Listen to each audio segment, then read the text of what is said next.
Ted a little more time to run down the script to him because when we start the call, the sketch begins. and we've prematurely called, not having enough time for Ted to run down the script, and Officer Quarterman doesn't know what's going on. Officer Quarterman. So we're giving him a chance here. We also have a setup with Major League Baseball players scheduled to go on strike this Friday. We thought that we would talk to our good buddy, Officer Quarterman, to get his take on the situation. Let's go ahead and call Officer Quarterman out there in the guard shack. Good luck to us all. Security KBC Radio, Quarterman speaking. Officer Quarterman speaking. May I help you? There you go. Good morning, George. It's Mark and Brian. Your voice is on the air. Whoa, lucky you.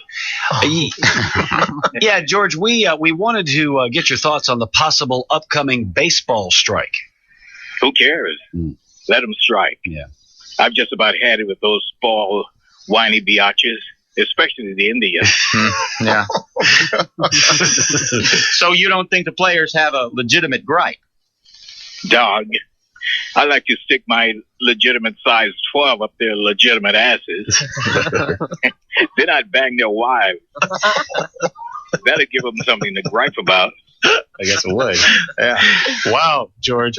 There's really no reason for that kind of talk.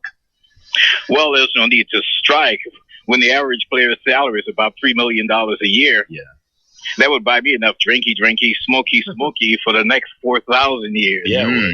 Well, George, it's not easy being a Major League Baseball player. Oh, please. They think that's tough. They should try dealing with all of your pea-brained listeners who come in to pick up tickets. Now, that's a job. Yeah.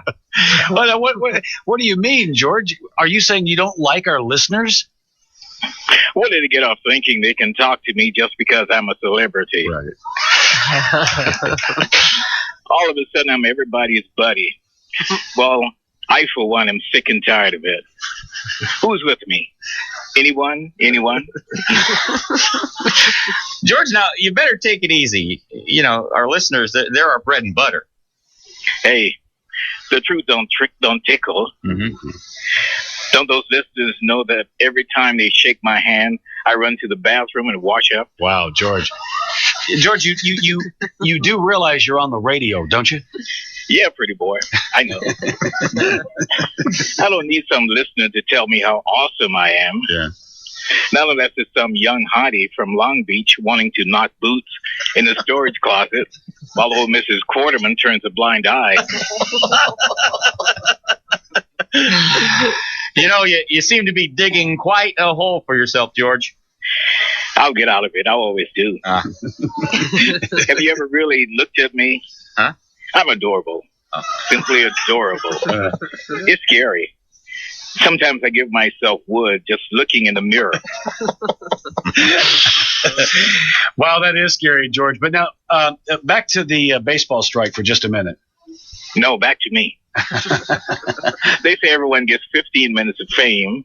I'll be damned if I'm not going to push mine to 30. Yeah. Well, you don't seem to lack any confidence, do you, George? I don't like anything, especially in the ding-dong department. Is that right? Keep that on your hat. The info, I mean. Not my ding-dong. Oh. Okay. George, do you have anything else to say about the strike, or are you just going to keep steering the conversation back to you? Me. Always me.